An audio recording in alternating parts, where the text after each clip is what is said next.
Good morning, everyone. It's my great pleasure and honor to introduce our guest speaker who once said, "All great responsibilities come with sacrifice when serving a cause higher than yourself." This is not only a quote from today's guest speaker, it's truly a way of life for him. I've known Tim over the last few years, and I have truly witnessed not only his sacrifices, but also his dedication to his family, to others, to his nation, and also his faith in God. Today we will hear from Tim Soignet, a retired U.S. Marine having served 22 years. Tim was born in Houma and graduated from H.L. Bourgeois, but we don't hold that against him. He graduated in '85, when he proudly enlisted into the U.S. Marine Corps and was sent to the Marine Corps Recruit Depot in San Diego, California.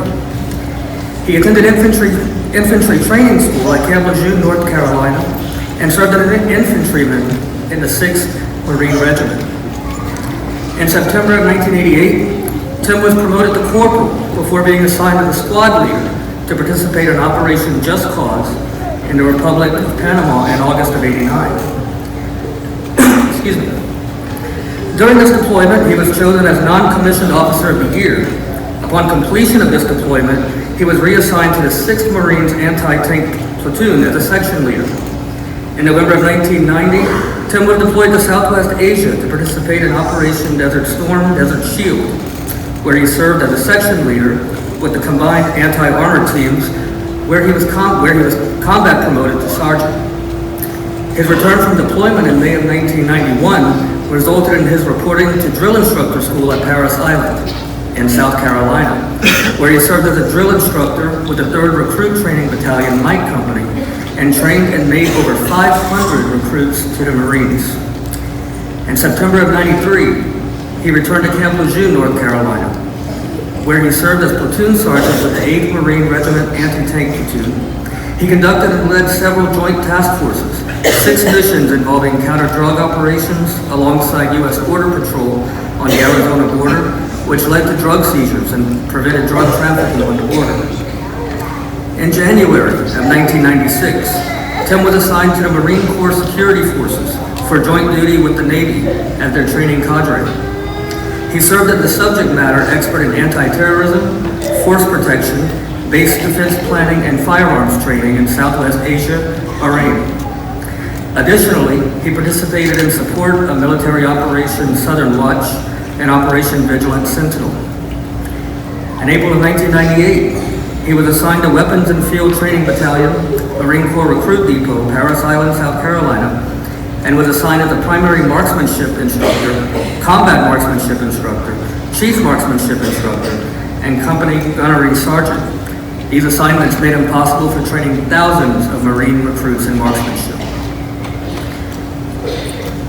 Tim spent time as a warrant officer in Quantico, Virginia. Upon completing of that training, he was assigned yet again to Parris Island, where he was in command of over 200 Marine personnel who were responsible for training 18,000 Marine recruits annually and operated a multi-million-dollar training facility. Finally, in March of 2006, Tim retired from the U.S. Marine Corps after serving more than 20 years and returned home to his beloved Terrebonne Parish. By way of introduction, I list these accomplishments in the military not in a boastful way, but to illustrate a point. You will not hear him discuss this. You will, however, hear him talk about his family, taking care of his parents to this day, the faith that has guided him through those 22 years and beyond, and his firm belief that God is, to this day, directing every step of his life. And we felt that faith, that service and faith, would be a great message for our students to hear as we discern and decide where it is God is calling us in our lives. It is with great pride that I introduce to you our guest speaker, Mr. Tim Soignet.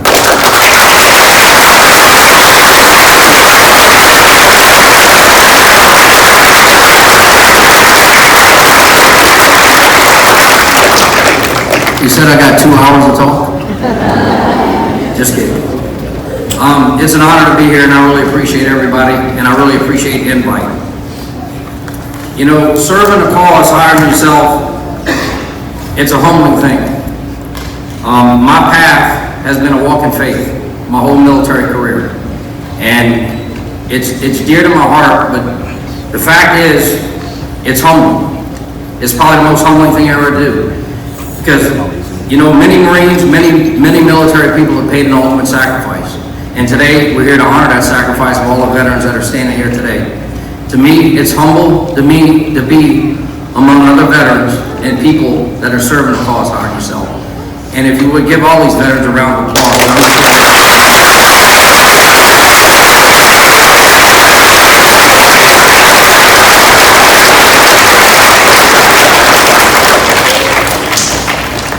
I want to share a little bit about my grandmother. She's 95 years old. She's still here today.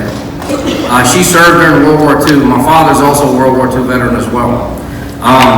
But my wife's grandmother, she's 95 years old, and she's still alive. She's still got all her wits about herself. But her grandfather died when he was 13, and he fought in the Civil War, and she still tells stories about him. But she talks about the contribution among all Americans who contributed during World War II.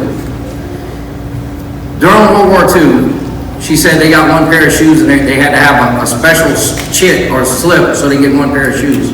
The reason why is because all of those resources were rediverted to the efforts of World War II. You see, even during World War II, people back home were serving their country and serving a cause. Resources such as if you find a copper penny, a 1943 copper penny, you're not going to find many of them, because what you see is a steel penny. The reason why the copper resources were used to make ammunition to fight that war in World War II. So you see, veterans extend beyond just the guys that served. We had one of the greatest generations that contributed to the cause today, on why we're standing here today. There are many men have fallen, many men have served long before me. They paved the way for us to continue that. Now, I wanted to share a little bit about Veterans Day, a little bit about history, and I got a little bit of reading. And I promise I only got about another hour to talk, and I'll be finished. Veterans Day, originally known as Armistice Day, is a federal holiday the United States observed annually on November 11th for honoring military veterans. This is persons who have served the United States Armed Forces. It coincided with holidays including Armistice and Remembrance Day, which are celebrated in other countries that mark anniversary at the end of World War I. Most hostilities of World War I were formally ended on the 11th hour, the 11th day in the 11th month of 1918, when the Armistice Day with Germany went into effect, and at urging of major U.S. veterans organizations, Armistice Day was renamed Veterans Day in 1954. Other countries, for our contribution to freedoms, other countries still observe that day, and on the 11th hour, the 11th day, they still observe a 2-minute moment of silence for our contributions to our country and democracy. And that stands a lot, because that's what we represent. We have been almost the nation's police in upholding democracy, because it's what we believe in, and it's what we wholeheartedly believe in. And I noticed we said the Pledge of Allegiance. And I'd like to share a little bit about my dissection of this Pledge of Allegiance. But there's a gentleman that was he was a comedian. His name was Red Skelton. And but he dissected the Pledge of Allegiance, and I couldn't say it better. So I'm going to use his words, but it's been very meaningful. And children, when you say it, it does have a meaning. And many people have paved that way so we can have these freedoms. But I will go ahead and recite what he said, and I'm going to dissect every bit of it. I, me, an individual, a committee of one, pledge, dedicate all my worldly goods to give without self-pity. Allegiance, my love and devotion. To the flag, our standard, Old Glory, a symbol of freedom. Wherever she waves, there's respect, because your loyalty has given her dignity that shouts freedom in everybody's job. Of the United States, that means we've all come together. States, individual communities have united 50 great states, 50 individual communities with pride and dignity and purpose, all divided with imaginary boundaries, yet united in a common purpose, and that's for the love of country. And to the republic, a republic of states which sovereign power is invested in representatives chosen by the people to govern. And a government is the people, and it's from the people to its leaders, not from its leaders to its people. for which it stands, one nation, under God, meaning we're blessed by God, indivisible, incapable of being divided, with liberty, which is freedom, the right of power to live one's own life without threats, fear, or some sort of retaliation, and justice, the principle of quality of dealing fairly with others, and for all means, this country, as much as yours, it is mine, and we need to continue to uphold those freedoms for our great country. And it's not something that's passed on as a heirloom, it's something we have to fight the rest of our days to uphold that freedom.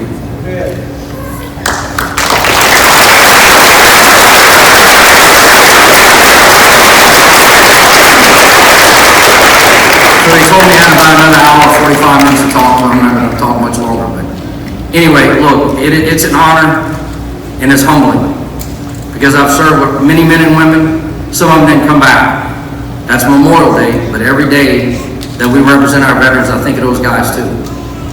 But the most important thing, you stay humble, stay true to God, and we can uphold our freedoms, and we got to fight for it every day. I thank y'all. God bless America. God bless you, and God bless everybody.